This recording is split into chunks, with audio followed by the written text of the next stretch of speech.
Hello my dear friends, welcome back to our YouTube channel edu by MS Ali.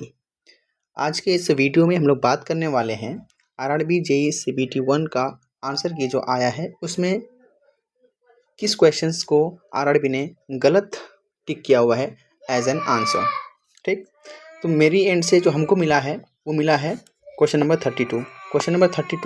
ठीक है, लेकिन उससे पहले मैं आपको बता दूं, अगर किसी का भी एग्ज़ाम 20 तारीख के थर्ड शिफ्ट में हुआ होगा तो उसके लिए ये आंसर की है। ठीक, तो अगर आपको लगता है आप भी चेक करिए, अगर आपको लगता है कि और भी कई क्वेश्चंस हैं जहाँ पे हम लोग ऑब्जेक्शन को रेज कर सकते हैं तो बेझिझक करिए, ताकि आपका भी जो भी मार्क्स मिला हो आपको रॉ मार्क्स में आपका इंक्रीमेंट हो कुछ। ठीक है, और कमेंट सेक्शन में बता दीजिएगा कि आप लोगों का कितना स्कोर बना है। ठीक है, और मेरा जो स्कोर बना है वो बना है आपका 80.34। ठीक, तो इसमें से एक मार्क्स में 1.33 मार्क्स और ऐड होगा। 1.33 इसलिए क्योंकि देखो, एक मार्क्स जो मिलेगा वो तो मिलेगा जो आरआरबी ने गलत आंसर की टिक किया है उसके बदौलत, और उस गलत होने की वजह से जो 0.33 काट के रखा है आरआरबी, तो वो तो ऐड होगा ना यहाँ पे। तो मेरा जो टोटल स्कोर बन के आएगा फाइनल में, फाइनल मतलब क्या, मतलब विदाउट नॉर्मलाइजेशन, रॉ मार्क्स की बात कर रहा हूँ मैं। अब नॉर्मलाइजेशन कितना होगा वो तो किसी को नहीं पता। ठीक है, तो ये मेरा आ जाएगा आपका 81.67।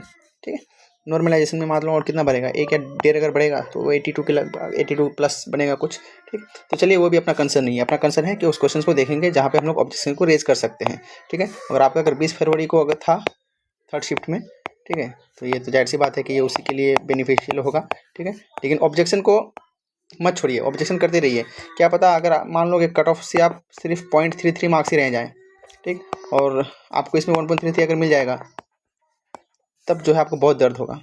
ठीक है, तो देखो ये क्वेश्चन नंबर जो है 32 मैंने ऑलरेडी मार्क करके रखा हुआ है। यहाँ पे पूछा गया है, क्या पूछा गया है देखिए, पूछा गया है आपका कि रेडियस ऑफ जो total surface area of the cone है वो पूछा गया है।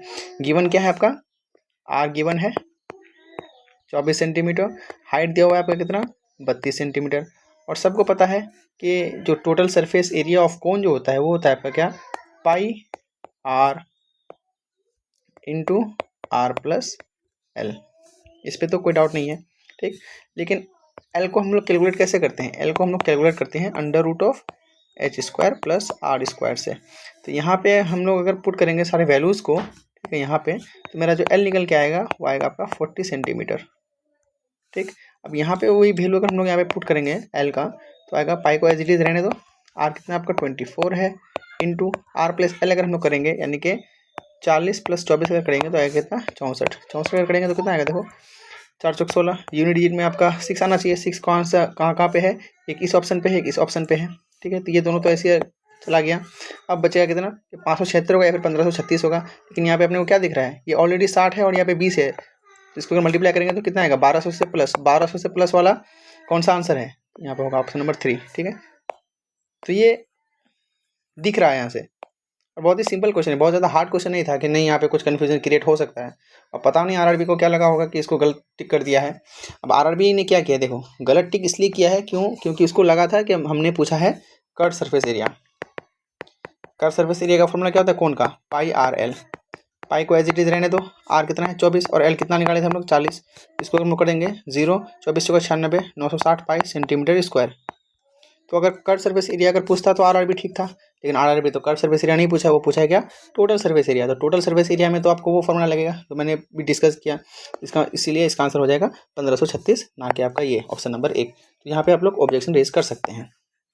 ठीक है, बाकी आप लोग भी देखिए और किस किस क्वेश्चन पे आप लोग ऑब्जेक्शन रेज कर सकते हैं।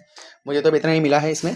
ठीक, तो चलिए फिर आज के लिए इतना रखते हैं और फिर बात करेंगे हम लोग आने वाले दिनों में।